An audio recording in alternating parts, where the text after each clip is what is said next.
শান্তি। 22/12/2024। ওম শান্তি। অব্যক্ত বাপদাদা রিভাইস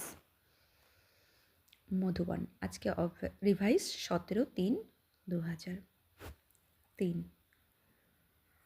আজকের অব্যক্ত বাপদাদার অমূল্য মহাবাক্য হচ্ছে, মূল্যের টাইটেল হলো সর্বদা এই সমানে থাকো, সম্মান দাও, সবার সহযোগী হও আর সবাইকে সমর্থ বানাও। সর্বদা এই সমানে থাকো, সম্মান দাও, সবার সহযোগী হও আর সবাইকে সমর্থ বানাও। আজ ভাগ্য বিধাতা বাপদাদা চতুর্দিকের প্রত্যেক বাচ্চার ললাটে ভাগ্যের 3 রেখা দেখছেন। 1. পরমাত্মা পালনের ভাগ্যবান রেখা। 2. সত্য শিক্ষকের শিক্ষার ভাগ্যবান রেখা। 3. শ্রীমতে ঝলমলে রেখা। 1. পরমাত্মা পালনের ভাগ্যবান রেখা। 2. সত্য শিক্ষকের শিক্ষার ভাগ্যবান রেখা। 3. শ্রীমতের ঝলমলে রেখা। চতুর্দিকের বাচ্চাদের ললাটের মাঝখানে 3 রেখা খুব ভালোভাবে জ্বলজ্বল করছে। তোমরাও সবাই নিজের ভাগ্যের 3 রেখা দেখতে পাচ্ছ তো না? যখন ভাগ্যবিধাতা তোমরা সব বাচ্চার বাবা, তখন তোমরা ব্যতীত শ্রেষ্ঠ ভাগ্য অন্য কারো হতে পারে? বাপদাদা দেখছেন বিশ্বে অনেক কোটি আত্মা রয়েছে, কিন্তু সেই কোটি কোটির মধ্য থেকে 6 লাখ পরিবার কত অল্প। কোটি কোটির মধ্যে কোটি পেয়েও হয়ে গেল তো না? বাস্তবে সব মানবের জীবনে 3টি বিষয়ে লালন পালন, পড়াশোনা এবং শ্রেষ্ঠ মত, এই 3টিই আবশ্যক। কিন্তু এই পরমাত্মা লালন পালন এবং দেব আত্মা ও মানব আত্মাদের মত প্রতিপালন, পঠন পাঠনে রাত দিনের ব্যবধান। এই পরমাত্মা লালন পালন এবং দেব আত্মা ও মানব আত্মাদের মত প্রতিপালন, পাঠন পাঠনে রাত দিনের ব্যবধান। তো এত শ্রেষ্ঠ ভাগ্য যা তোমাদের সংকল্পেও ছিল না, কিন্তু এখন প্রত্যেকের হৃদয়ে গিয়ে থাকে, পেয়ে গেছি পেয়ে গেছি। পেয়ে গেছো নাকি পাওয়া বাকি আছে, কি বলবে? পেয়ে গেছো তো না? বাবাও এমন বাচ্চাদের ভাগ্য দেখে আনন্দিত হয়। বাচ্চারা বলে, বাহ বাবা বাহ, আর বাবা বলেন, বাহ বাচ্চারা বাহ। বস্তুত এই ভাগ্যকে শুধু স্মৃতিতে রাখা নয়, বরং সদা স্মৃতি স্বরূপ থাকতে হবে। কিছু কিছু বাচ্চা খুব ভালো ভাবতে পারে, কিন্তু ভাবনা স্বরূপ হওয়া উচিত নয়, স্মৃতি স্বরূপ হতে হবে। স্মৃতি স্বরূপ তথা সমর্থ স্বরূপ, ভাবনা স্বরূপ সমর্থ স্বরূপ নয়, স্মৃতি স্বরূপ তথা সমর্থ স্বরূপ। বাপদাদা বাচ্চাদের বিভিন্ন রকমের লীলা দেখতে দেখতে মৃদু মৃদু হাসতে থাকেন। কেউ কেউ ভাবনা স্বরূপ থাকে, সদা স্মৃতি স্বরূপ থাকে না, কখনো ভাবনা স্বরূপ, কখনো স্মৃতি স্বরূপ। যারা স্মৃতি স্বরূপ থাকে তারা নিরন্তর ন্যাচারাল স্বরূপ থাকে, যারা ভাবনা স্বরূপ থাকে তাদের পরিশ্রম করতে হয়। এই সঙ্গম যুগ পরিশ্রমের নয়, সর্বপ্রাপ্তির অনুভবের যুগ। 63 জন্ম পরিশ্রমের, কিন্তু এখন পরিশ্রমের ফল প্রাপ্ত করার যুগ, অর্থাৎ সময়। বাপ দাদা দেখছিলেন যে দেহভাবের স্মৃতি থাকায় তোমরা কি পরিশ্রম করেছো? আমি অমুক আমি অমুক, এই পরিশ্রম করেছো। এই ন্যাচারাল ছিল তো না, বডি কনসিয়াসনেসের নেচার হয়ে গেছে, তাই না? নেচার এত পোক্ত হয়ে গেছে যে এখনো কখনো কখনো অনেক, বাবা বলছেন, নেচার এত পোক্ত হয়ে গেছে যে এখনো কখনো কখনো অনেক বাচ্চার আত্ম অভিমানী হওয়ার সময় বডি কনসিয়াসে নিজের দিকে আকর্ষণ করে নেয়, ভাবে আমি আত্মা আমি আত্মা, কিন্তু দেহবোধ তো এত ন্যাচারাল ছিল যে বারবার না চাইতেও না ভাবলেও দেহবোধ এসে যায়। বাপদাদা বলেন, এখন মর্জি বা জন্মে আত্ম অভিমানী অর্থাৎ দেহ অভিমানী স্থিত একই এরকমই নেচার হবে এবং ন্যাচারাল হবে, পরিশ্রম করতে হবে না। আমি আত্মা আমি আত্মা।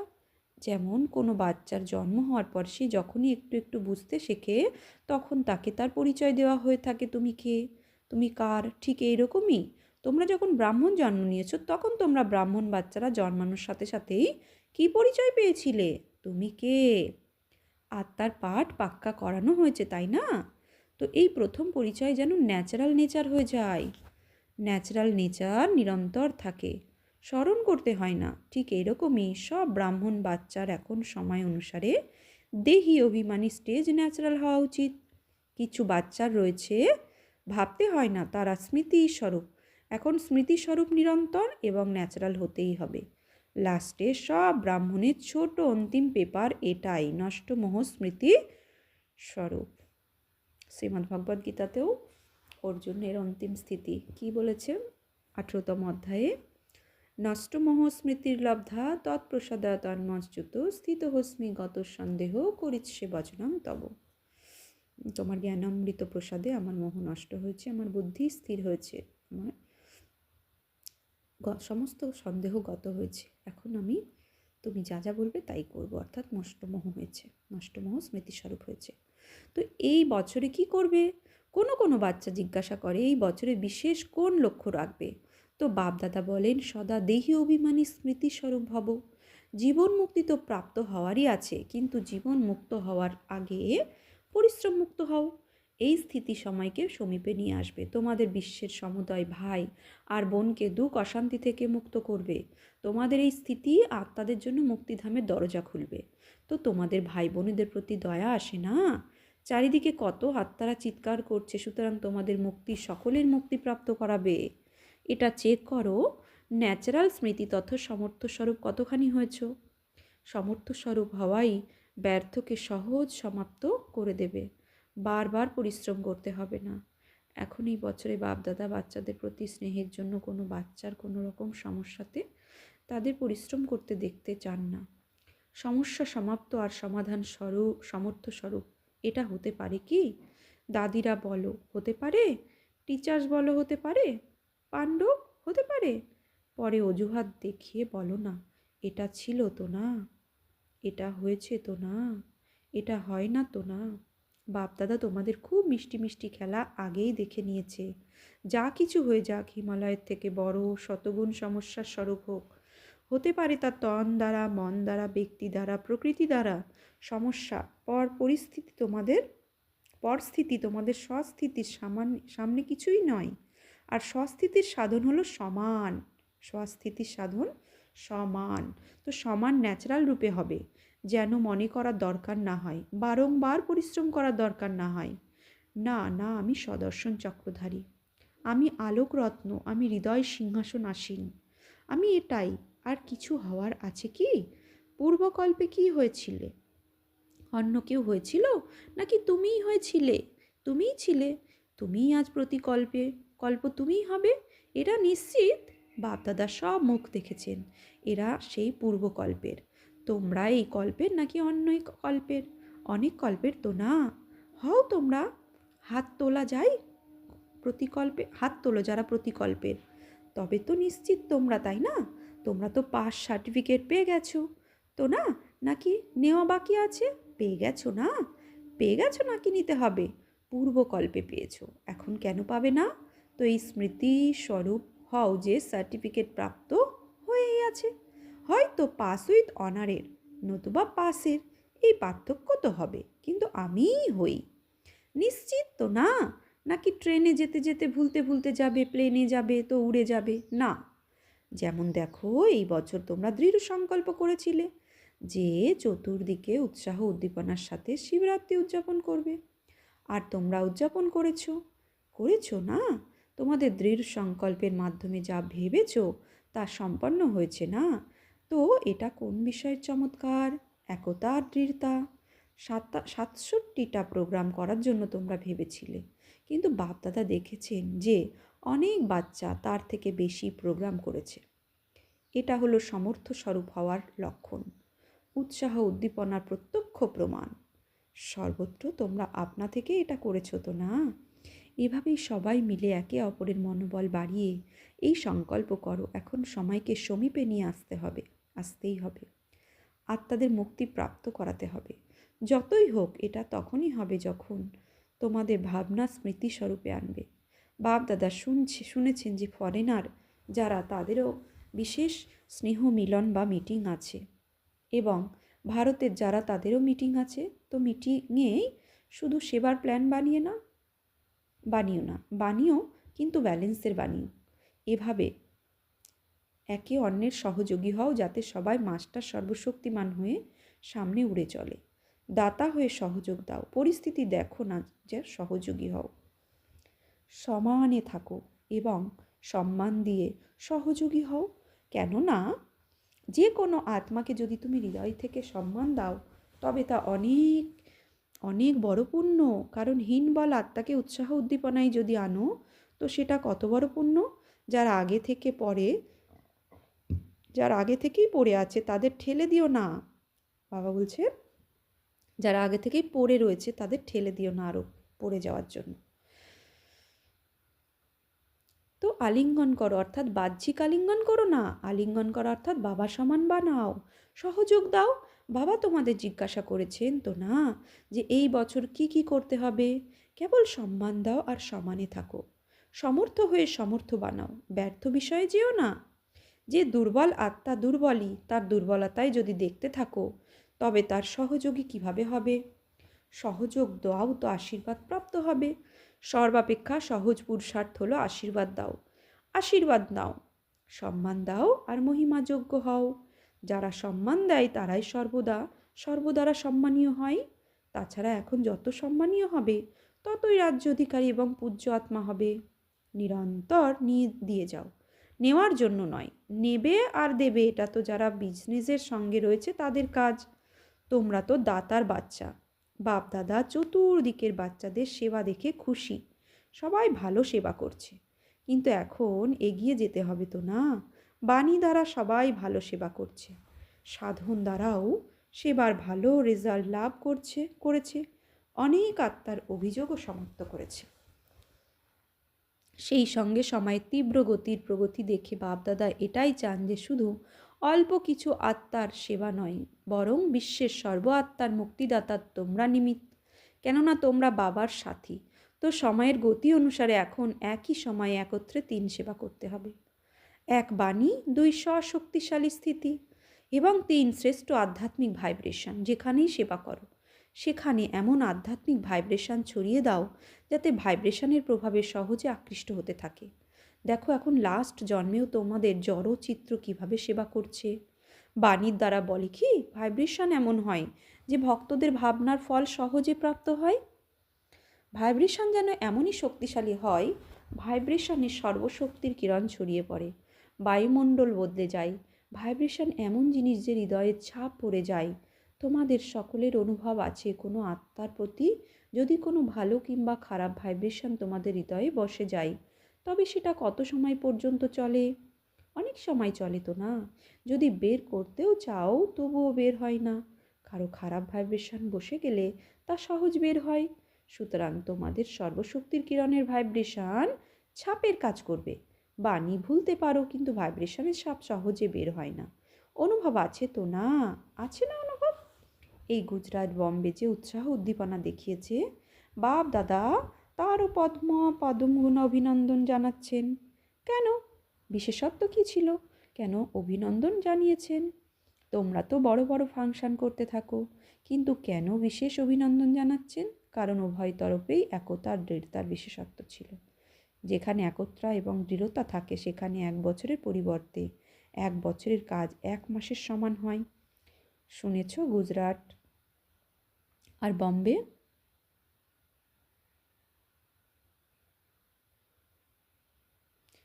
এখন সেকেন্ডে জ্ঞান সূর্য স্থিতিতে স্থিত হয়ে চারিদিকের ভিত সন্ত্রস্ত অস্থির আত্মাদের সর্বশক্তির কিরণ ছড়িয়ে দাও। তারা খুব ভীত সন্ত্রস্ত। শক্তি দাও, ভাইব্রেশন ছড়িয়ে দাও। আচ্ছা, বাপদাদা এবার ড্রিল করালেন। চতুর্দিকের বাচ্চাদের ভিন্ন ভিন্ন স্মরণ, স্নেহ আর সমাচারপত্র এবং ইমেল বাবার কাছে পৌঁছে গেছে। প্রত্যেকে বলে, আমারও স্মরণ দিও, আমারও স্মরণ দিও। বাপদাদা বলেন, প্রত্যেক বাচ্চার ভালোবাসা বাপদাদার কাছে পৌঁছে গেছে। দূরে বসেও তারা বাপদাদার হৃদয় সিংহাসনাসীন। তো যারাই তোমাদের বলছেন যে স্মরণ দিও, তো বাবার কাছে পৌঁছে গেছে। এটাই বাচ্চাদের ভালোবাসা, এবং বাবার ভালোবাসার বাচ্চাদের ওড়াচ্ছে।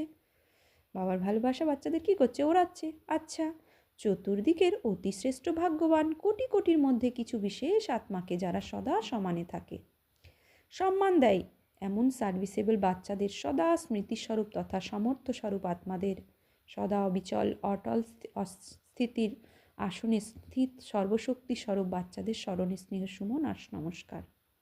দাদিজির সাথে বাপদাদা আপনার প্রতি বিশেষভাবে খুশি।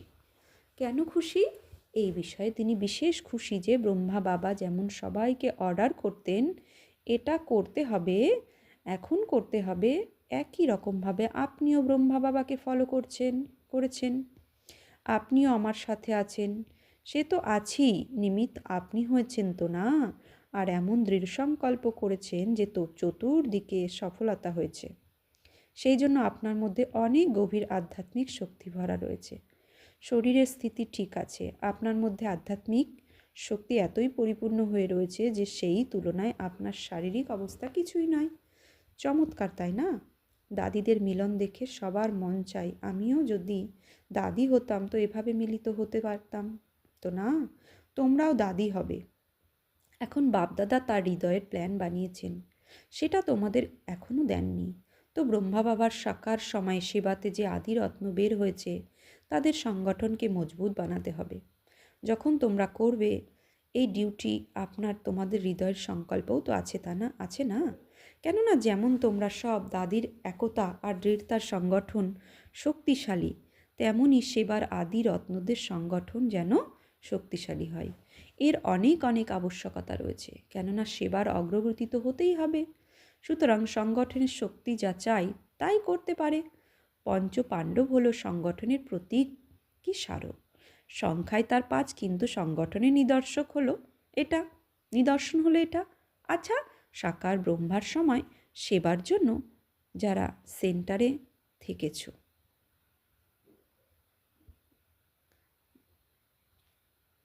বাবা কি বলছেন?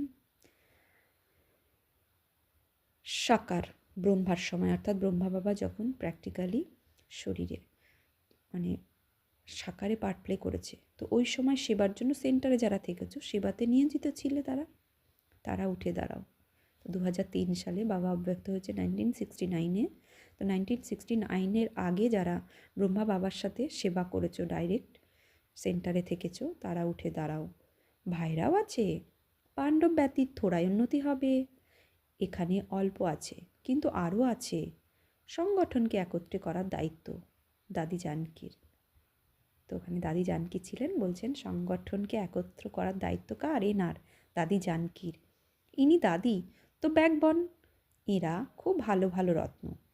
আচ্ছা, সব ঠিক আছে, তোমরা যা কিছুই করতে থাকো সেটা তোমাদের সংগঠনের মহত্ব, তোমাদের কেল্লা মজবুত হচ্ছে, অর্থাৎ অরা এনার্জি সার্কেল মজবুত হচ্ছে। আচ্ছা, বরদান, সমানের সিটে সেট হয়ে সব পরিস্থিতিকে পার করে সদা বিজয়ী ভব। সমানের সিটে সেট হয়ে সব পরিস্থিতিকে পার করে সদা বিজয়ী ভব। সদা নিজের এই সিটে স্থির থাকো যে আমি সদা বিজয়ী রত্ন, মাস্টার সর্বশক্তিমান। তো যেমন সিট তেমন লক্ষণ এসে যায়। যে কোনো পরিস্থিতি সামনে এলে সেকেন্ডে নিজের এই সিটে সেট হয়ে যাও। যারা সিটে থাকে তাদের কথাই মানা হয়। সিটে যদি থাকো তো বিজয়ী হয়ে যাবে। সঙ্গম যুগ হলোই বিজয়ী হওয়ার যুগ। এই যুগ বরদান প্রাপ্ত, সুতরাং বরদানই হয়ে বিজয়ী হও। স্লোগান, যারা সর্ব আসক্তির উপরে বিজয় প্রাপ্ত করে তারা শিব শক্তি পাণ্ডব সেনা। যারা সর্ব আসক্তির উপরে বিজয় প্রাপ্ত করে তারা শিবশক্তি পাণ্ডব সেনা। তো আজকে সমানের সিটে সেট থাকবো। বাবা বলেছেন যে যত সমানে থাকবে সে তত সম্মান দিতে পারবে অন্যকে। তো সমানে সম্মান প্রাপ্ত করার আর সম্মান দেওয়ার আধারই হচ্ছে সমানে থাকা। তো আজকে সমানে কি নেব? আমি সদা বিজয়ী আত্মা ভব। আজকে সমান আমি সদা বিজয়ী আত্মা ভব। আচ্ছা, ওম শান্তি।